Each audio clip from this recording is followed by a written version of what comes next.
The funniest thing about Nor in I Parry Everything is that he could legitimately be the One Punch Man of this world if he didn't keep parrying his common sense.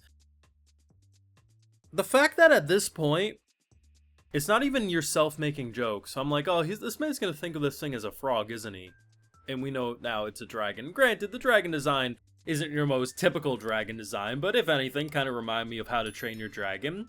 Thinks it's a frog. And if you really think of it, right?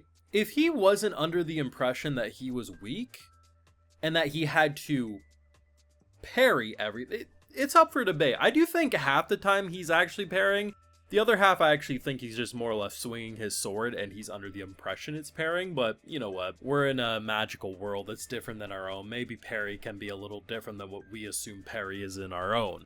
But think about it, right? This man is ridiculously busted. He is.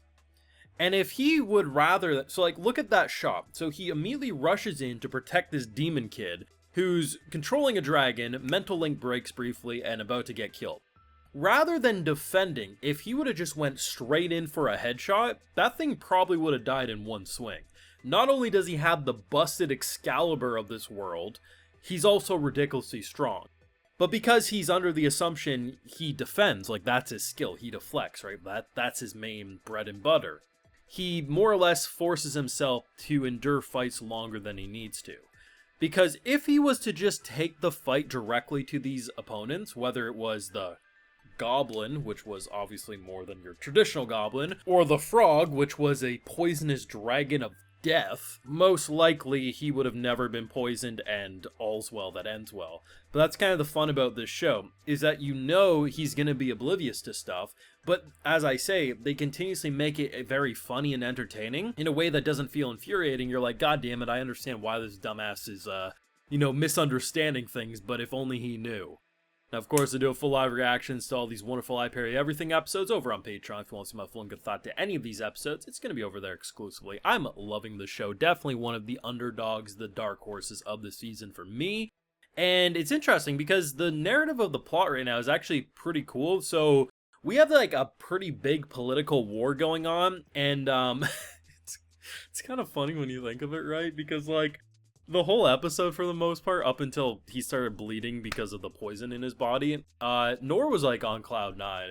He's like, oh shit, I get a vacation, I get to go on this cart ride, never been on this, oh look at the countryside. During the ride, this knight is pretty much having like a midlife crisis about how to feel and how frustrated she is with Nor, and he's just like smiling ear to ear, just having the time of his life. As in the background, what's actually happening is we're trying to protect the princess, which so happens to be our new student, which he still has no idea about. And everyone is basically fighting for their life. They have some very strong forces, of course, but it's very spread thin, and things aren't looking good.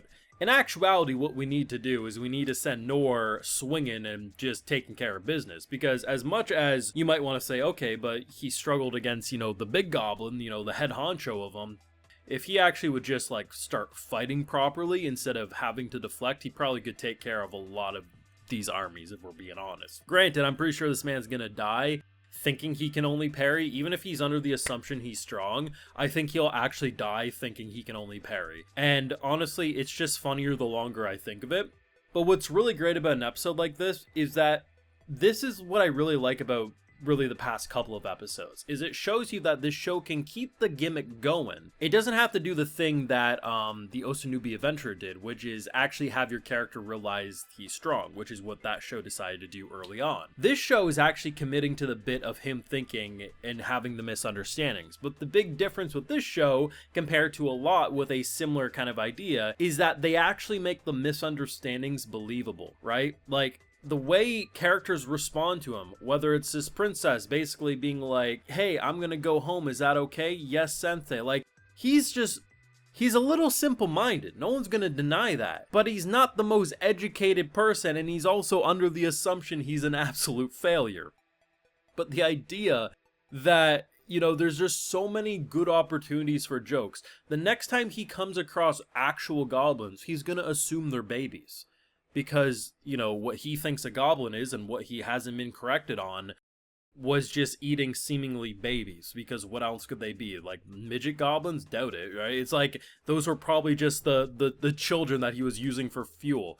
The fact that a frog is considered weaker than the goblin he was going up against. Like, the whole idea of power scaling and understanding, like, okay, big goblin here, dragon here, you know, demon lord here. Like, you have this explanation for him. He's gonna fight a griffin and thinks it's a turkey. And no one's gonna correct him, because currently the person who can correct him just thinks if teacher says that's a turkey, because that's how pathetic it is. The other knight's having crisis about her just not being as good or as talented and how to feel about things, because she's trying to be the shield and this man's surpassing her at every step of the way. It's fantastic. It's ridiculous. It's stupid at so many points. But it's unironically just a really well done version of making your character oblivious to common sense, but having it make sense. And I think the icing on top of this delicious cake is the fact that it's actually wonderfully produced. Now, not every episode is this jaw-dropping sakuga, but you have to admit, in an episode like this, the fact that all the creatures, and there was a good variety, were hand-drawn, creative designs, and the attacks, the sword swings, the almost miasma poison mist that they did, and then just my boy like gushing. It wasn't even blood. It was like his blood was so toxic that it was like purple coming out of his eyes. Like, that was messed up. It's wonderfully produced. Honestly, easily one of the best shows of the season. It felt like that pretty early on after the first couple of episodes, but now that I actually have a good idea of where they want to go, and now that we have a better understanding of like a deeper political plot in the background, how that's kind of coming front and center as our boy's just shoveling shit with Excalibur, is just absolutely fantastic. This is a wonderful show. His life would be so much easier if he stopped parrying common sense, but thank God he doesn't, because it makes for entertainment gold. And I still love the names of the episodes. The fact that this episode is I Parry a Frog is just...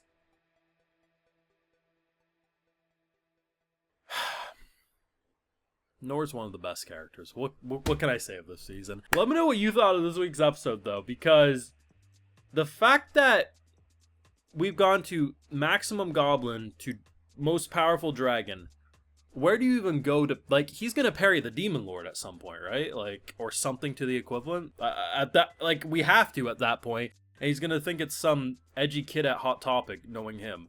But thoughts down below, leave a like if you enjoyed, subscribe if you're new around here, of course ring that bell, and like I mentioned, we got those full live reactions over on Patreon, and hey, while you're over there, I'll also give you a video shout out. So today we got Reese, Joseph Shirley, Chuni Tensei, Andrew Lowe, and Ruji Gremory. So I appreciate the support, everyone. Please take care, and y'all have a good one.